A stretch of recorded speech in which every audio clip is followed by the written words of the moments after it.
우리 주님의 은혜가 풍성히 임하시길 간절히 소원합니다. 오늘 우리가 함께 보게 될 본문 말씀인 신약성경 고린도전서 10장 23절에서 33절의 말씀은 예수님을 믿는 우리 그리스도인들이나 아직 예수님을 믿지 않는 분들에게나 이 세상을 살아가는 데 있어서 매우 중요한 삶의 교훈을 주는 말씀이라고 할 수 있겠습니다. 왜냐하면 우리는 흔히 이 세상을 살면서 한 번 사는 인생인데 좀 더 폼나게 남보다 행복하게 살면 좋겠다는 마음의 바램을 가지고 이 세상을 살아갑니다. 그래서 우리는 어떻게 보면 목숨까지 내걸고 두만강을 건너 압록강을 건너 중국으로 탈북했고 중국에서 살다 보니 중국에서의 삶보다 좀 더 나은 삶을 위하여 또 동남아 여러 나라 국경을 넘고 몽골의 사막을 건너서 이곳 자유의 땅, 신앙의 땅인 대한민국으로 왔습니다. 그런데 그렇게 목숨까지 걸고 찾아온 희망의 나라, 자유의 나라 대한민국에서의 우리의 삶이 어떻습니까? 우리의 삶이 이 나라에서 그렇게 녹록하지만은 않은 거예요. 나는 뭔가 남들처럼 폼나는 것을 하고 싶은데 그것도 그렇게 쉽게 이루어지지는 않는다는 사실입니다. 그래서 우리는 쉽게 좌절을 경험할 때도 있고 또 다른 아픔을 우리는 겪게 된다는 사실입니다. 그런데 사랑하는 여러분, 오늘 우리가 함께 읽은 본문 말씀인 신약성경 고린도전서 10장 23절과 24절에서는 우리에게 이런 말씀을 주고 있습니다.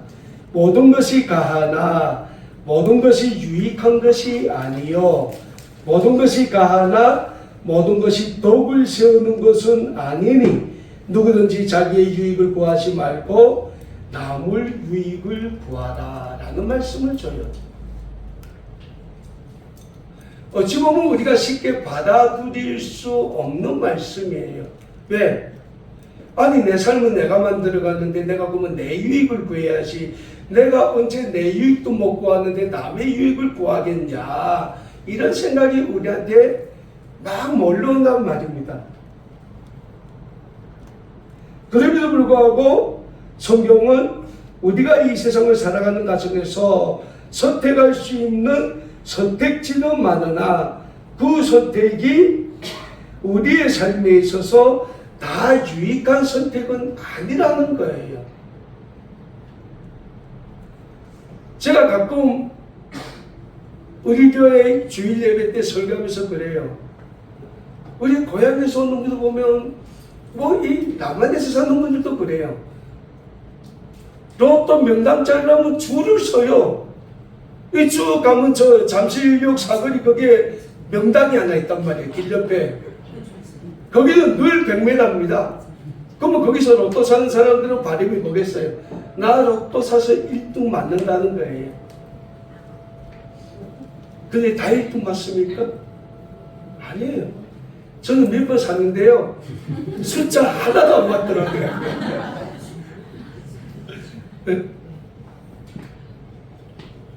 그래서 저는 안 삽니다. 네, 확률이 제로거든요. 저한테는. 네, 안 삽니다. 근데 많은 사람들은 그런 꿈을 가지고 선택을 해요. 그런 선택이 얼마나 많습니까? 다 하고 싶어요. 근데 그 많은 선택을 다 우리가 함에 있어서 여러분 내가 선택한 게 100% 맞을까요? 안 맞는다는 거예요. 그래서 우리가 사는 이 세상의 삶의 이치가 그렇게 녹록한 게 아니라는 거예요. 자, 근데 반대로 또 성경은 우리에게 뭐라고 합니까? 너희가 선택할 건 맞는데 그것이 모든 것이 다 너희에게 덕이 되는 것도 아니라는 거예요. 그러면서 성경의 말씀은 우리에게 이런 교훈의 말씀을 주고 있습니다. 자기의 유익을 구하지 말고 남의 유익을 먼저 구하라 라고 말씀해요. 자본주의 논리에 아주 맞는 말씀이죠. 우리가 회사에 취직합니다. 그러면 회사 오너는 어떤 사람이 필요하겠어요? 자기를 위해서 그 회사에 이익을 가져다 주는 사람을 그 회사의 오너는 제일 좋아한다는 거예요. 이거 좀 세상적인 비유긴 하지만은, 근데 성경은 우리에게 뭐라고 합니까? 너를 위해서 살지 말고 남을 위해서 살라는 거예요. 남에게 덕이 되는 삶을 살아라 라는 거예요. 그러며 살아가는 여러분, 흔히 이 세상을 사는 많은 사람들은 자기만의 유익을 구하며 살고 있는데, 성경은 왜 자기만의 유익을 구하지 말고 남의 유익을 구하며 살라고 우리에게 가르쳐주고 있을까요? 제가 이 말씀을 가지고 설교 본문을 준비하면서 많은 고민을 했어요. 아니, 나도 목사님하고 사는 건 이 세상인데, 뭐 내부터 잘 살아야지 내가 언제 남의 유익을 먼저 구하겠냐? 그러니까 냉정하게 판단할 때이죠. 근데 성경은 그렇게 하지 말라는 거예요. 뭐 성경은 왜 우리에게 남의 유익을 먼저 구하라고 할까? 여기에 우리 인류를 향한 하나님의 구원의 사랑이 있기 때문이에요. 여러분, 우리에게 있어서 생명의 말씀이라는 성경 말씀이 있죠. 성경 말씀 시작이 어디서부터 시작됩니까? 성경 말씀 맨 처음 창세기 1장 1절이 뭐예요? 하나님은 어디 빼요? 대초에 하나님이 천지를 창조하신다. 저는 중국에서 선교사님이 성경을 줘요. 읽으라는 거예요. 그래서 봤는데 대초에 하나님이 천지를 창조하신다. 이건 거짓말이다. 왜? 우리는 뭘 배웠어요? 다윈의 진화론을 배웠답니다. 아메바 단세포 천물로부터 거기에 발전해가지고 결국 르이놈이 사람이 됐다. 우리는 그렇게 배웠지 않습니까? 근데 갑자기 하나님이 천지를 만들었다. 여러분, 예수님 믿음에 있어서 가장 중요한 기준이 있어요. 창세기 1장 1절을 믿으면 다 믿어요. 정말 다 믿어요. 근데 우리는 많은 경우 인본주의에 빠져 있기 때문에 세상 지혜도 우리는 인본주의적인 지혜에 우리는 우리 자신을 가두어 놓고 산다는 거예요. 그러니까 그 인본주의에서 우리를 빼내면 우리가 예수님을 만나기 쉬운데, 내 삶이 급하고 내 삶이 어렵다 하니까 우리는 늘 인본주의에 빠져 있다는 거예요. 근데 하나님이 천지를 만드셨죠? 60날 동안 열심히 만듭니다.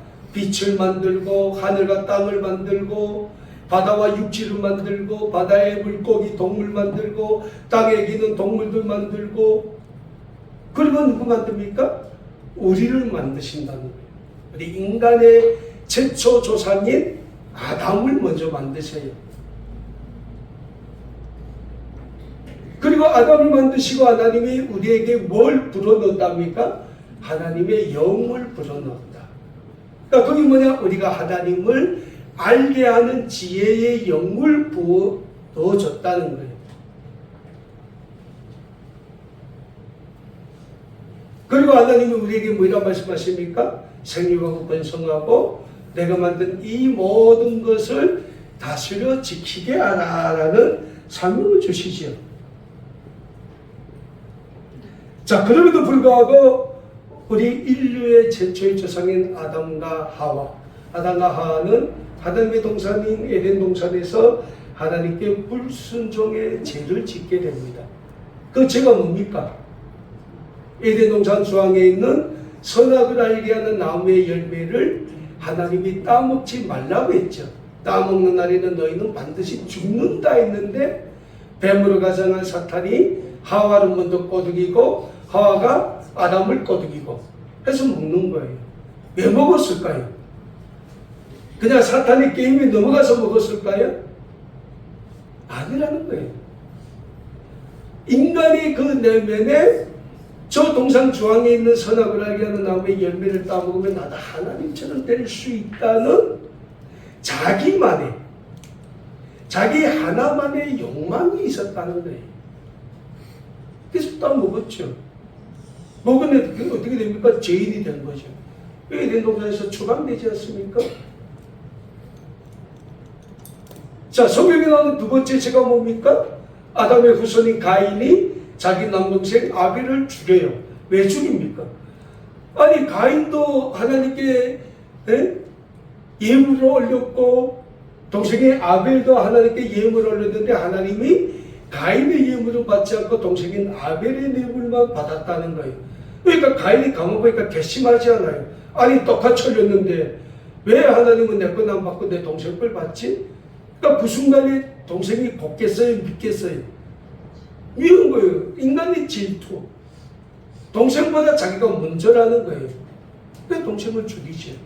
그 인간의 최초 살육입니다. 살인했지. 그 이후로 인간은 끊임없이 오늘까지 살아오면서 하나님 앞에 많은 죄를 짓는다는 거예요. 근데 우리 인간이 그렇게 하나님의 죄를 짓는데, 그럼 그 죄의 근본 원인이 어디 있을까라는 거예요. 신약성경 로마서 1장 21절에서 23절의 말씀을 보면 인류의 죄악의 근원에 대해서 우리에게 이런 원시적인 말씀을 주고 있습니다. 하나님을 알 때 하나님을 영화롭게도 아니하며 감사하지도 아니하고 오히려 그 생각이 허망하여지며 미련한 마음이 어두워졌나니 스스로 지혜 있다나 어리석게 되어 썩어지지 아니하는 하나님의 영광을 썩어질 사람과 새와 짐승과 기어다니는 동물 모양의 우상으로 바꿨다는 거예요. 그러니까 하나님이 아담을 창조하실 때 아담에게 하나님의 영을 불어넣으셨잖아요. 그때부터 사람이 생명이 됐다. 생명이라는 게 많은 영적인 의미가 포함됐지만은 그 생명이라는 거기에 대한 원초적인 그 본질은 그 순간부터 하나님과 인간은 하나가 됐다는 거예요.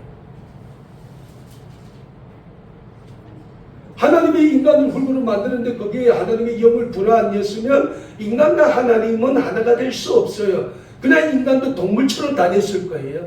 근데 하나님이 영을 불어넣은 그 순간부터 사람이 생명이 됐다는 것은 그 순간부터 하나님과 인간은 하나로 교통할 수 있었다는 거예요. 그래서 로마서 1장의 말씀도 뭐랍니까? 하나님을 알게 하였지만, 하나님을 알게 하는 지혜를 줬지만은 인간이 그 지혜를 뭘로 바꿨다는 겁니까? 썩어지지 않을 하나님의 영광을 썩어져 버린 동물과 새와 모든 한 번 왔다 한 번 죽어서 굴구러 가는 그런 미천한 것들의 모양으로 바꿨다는 거예요.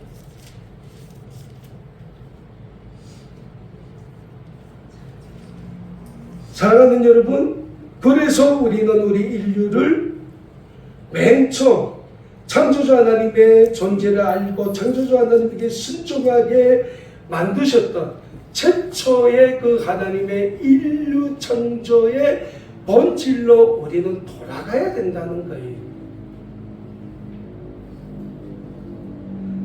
거기로 돌아가지 못하면 우리는 어찌 보면 이 세상에서의 우리의 삶을 한 생이라고 하죠. 그 삶을 어떻게 살지는 모르겠지만은 우리의 삶이 마지막에 가서는 우리의 삶이 그렇게 여러분들이 생각한 것처럼 그렇게 바람직한 삶은 안 된다는 거예요. 자, 우리 인류가 죄를 졌습니다. 그럼 하나님이 우리 인류를 그냥 죄인으로 내버려 두셨습니까? 아니라는 거예요. 끊임없이 우리 인류에게 하나님의 구원의 메시지를 보내주셨다는 거예요. 그 우리 인류를 향한 하나님의 구원의 메시지를 기록한 책을 우리가 성경에서 무슨 성경이라고 합니까? 구약성경. 구약성경은 우리 인류를 위한 하나님의 구원의 메시지, 그러니까 구원의 최종 단계가 뭡니까? 예수님이 오실 때 왔지 않아요.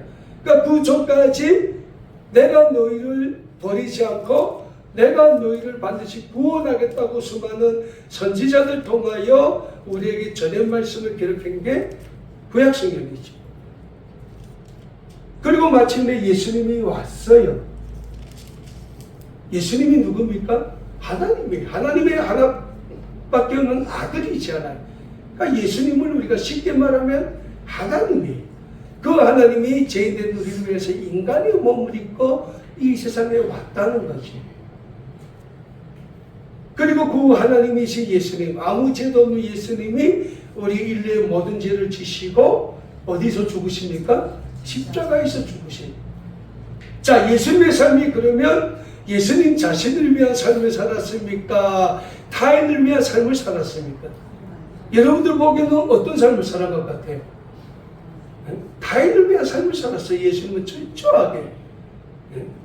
죄인된 우리 인류를 위한 삶을 살았다는 거예요. 그래서 끊임없이 죄인된 우리 인류에게 하나님의 구원의 말씀을 전했고, 그리고 그 우리 인류를 향한 하나님의 구원의 사역을 완성시키기 위하여 자신의 온몸을 십자가에 내어 예수님이 죽으시는 것이요. 자, 그런데 예수님의 십자가의 죽으심으로 우리는 이 세상의 모든 죄에서 구원을 받게 되는데, 우리를 향한 하나님의 사랑이 예수님의 십자가에서 죽으심으로 끝나면 또 안 된다는 거예요. 끝나면 안 돼요. 그럼 예수님도 그냥 우리와 같은 인간이 되는 거죠. 그래서 하나님은 십자가에서 죽으신 예수님을 다시 어떻게 합니까? 살리시죠. 그걸 우리 기독교에서 뭐라고 합니까? 예수님의 부활 사건이다. 그래서 우리 교회들 가면 4월달이 뭐 이 부활주일하고 가면 뭐 삶은 계란도 주고, 난 삶은 계란 왜 주는지 모르겠지만 삶은 계란도 주고 막 주지 않아요.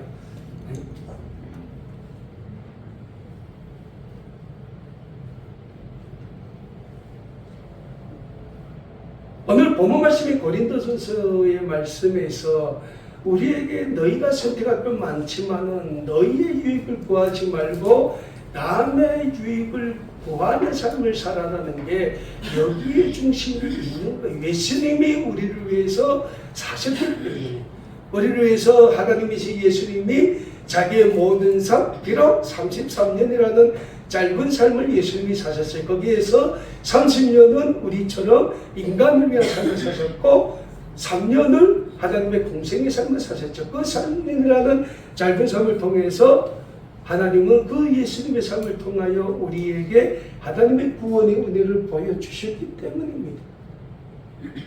그리고 이런 예수님의 삶에 대하여 우리가 잘 알고 있죠. 신약성경 요한복음 3장 16절과 17절에서 우리에게 이런 말씀을 주시죠. 하나님이 세상을 이처럼 사랑하사, 나 여기도 중요합니다. 하나님이 세상을 사랑하사 한 게 아니고 이처럼 사랑했다는 거예요. 그러면 여기서 이처럼 사랑했다는 게 무슨 말일까? 라고 했을 때 이처럼 사랑했다는 것은 하나님이 자기처럼 이 세상을 사랑했다는 거예요. 하나님 자신처럼 사랑했다는 거예요. 그래서 창세기 말씀을 다시 보니까 하나님이 천지를 만드시면서 늘 뭐라고 했어요? 첫째 날 천지 창조만 하시고 하나님이 뭐라고 말씀하십니까? 하나님 보시기에 좋았더라. 이 말씀이 굉장히 중요한 말씀입니다. 하나님 보시기에 좋았다. 왜? 하나님이 원하는 대로 세상을 만들면서 하나님이 좋았다는 거예요. 여러분, 미술을 하는 분들이 있어요. 그림을 그립니다. 자기가 원했던 그림이 딱 나올 때 그 화가들은 뭐라고 할까요? 굉장히 흡족해 한다고 해요. 왜? 자기가 원하는 작품이 나왔기 때문에. 하나님도 똑같다는 것이요. 그래서 하나님이 세상을 이처럼 사랑하사 독생자를 주셨으니, 독생자가 누구예요? 외아들을 주셨다는, 하나밖에 없는 아들을 주셨다는 거예요. 이는 그를 믿는 자마다 멸망하지 않고 영생을 얻게 하려 하심이라. 하나님이 그 아들을 세상에 보내신 것은 세상을 심판하려 하심이 아니요 그로 말미암아 세상이 뭡니까? 구원을 얻게 하려 하십니다. 그러니까 하나님의 본질적인 목적은 창조 때나 지금이나 하나라는 거예요. 창조하신 이 세상이 아름답게 완성되어 가는 것. 근데 하나님이 창조하신 이 지구라는 그 밖에도 많은 행성들이 있지만은 이 지구를 가장 빠른 기간 안에 가장 완벽하게 파괴하는 게 누군지 압니까? 인간들. 우리예요. 우리라는 거예요.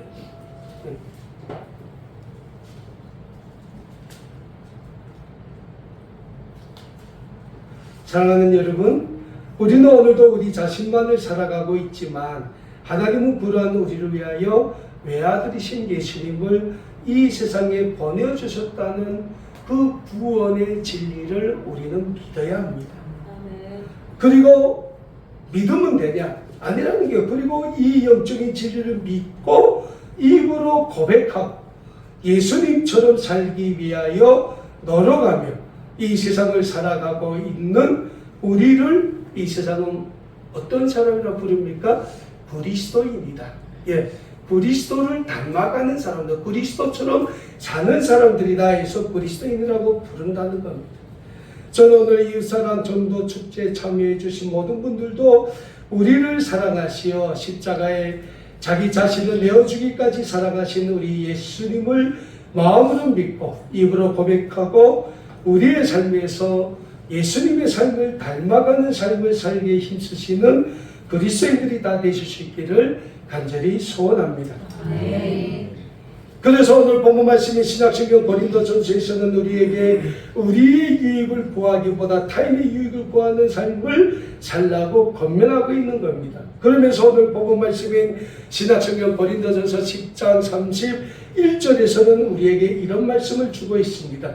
그런즉 너희가 먹든지 마시든지 무엇을 하든지 다 하나님의 뭘 위해서 살아갑니까? 영광을 위해서 해라.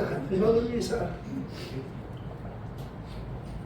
오늘 본문 말씀인 고린도전서 10장 31절에서 우리에게 말씀하고 있는 우리가 먹든지 마시든지 무엇을 하든지 다 하나님의 영광을 위하여 하라는 이 말씀은 죄인된 우리에게 처음 하나님의 창조의 목적대로 돌아가라고 권면하고 있는 말씀이 됩니다. 그래서 우리는 본래 하나님의 창조의 목적대로 돌아가야 합니다. 그래서 신약성경 요한계시록 2장 4절과 5절에서는 우리에게 이런 교훈의 말씀을 주고 있습니다. 그러나 너를 책망할 것이 있나니 너희 첫사랑을 버렸느니라. 그러므로 어디서 떨어졌는지를 생각하고 회개하라. 처행위를 가시라. 늘 성경은 우리에게 처음으로 본질로 돌아가라고 우리에게 말씀하고 있습니다. 그러면 우리에게 본질이 뭐냐? 우리에게 있어서 처음이 뭐냐? 라고 했을 때 하나님이 우리 인류를 창조하실 때 창조의 목적대로 돌아가라는 거예요. 그러한 삶을 살 때 오늘 본문 말씀이 고린도전서 10장 31절에서 우리에게 말씀하신 것처럼 너희가 먹든지 마시든지 무엇을 하든지, 그러니까 우리의 모든 삶이 다 어떤 삶이 됩니까? 하나님의 구원의 영광을 위하여 드려지는 삶이 된다라는 거예요. 그래서 가장 중요한 게 뭡니까? 우리에게 있어서 우리의 구원의 주님이신 예수님을 믿는 것이다. 그래서 저는 오늘 이 자리에 참석해 주신 모든 분들 다 예수님을 간절히 믿는데 그냥 믿는 게 아니고 간절히 믿으시길 소원합니다. 어제까지 우리가 우리 자신을 위해 살았다면 오늘부터는 좀 더 나은 삶, 좀 더 다른 삶, 하나님의 영광을 위한 삶을 사실 수 있기를 결단하는 우리 모두가 되실 수 있기를 간절히 소원합니다. 그리고 그런 위대한 삶, 우리 하나님이 원하시고 우리 예수님이 오늘도 기다리시는 그런 영적인 삶을 살 때 하나님은 성령님을 통하여 여러분의 삶을 변화시켜 주시고 여러분의 삶을 통하여 하나님의 구원의 영광을 이루어 가시게 될 겁니다. 그리고 그런 위대한 변화의 삶의 주인공이 되시는 이 자리에 모이신 우리 모두가 되실 수 있기를 다시 한번 우리 주 예수 그리스도의 이름으로 간절히 소원합니다. 기도하겠습니다.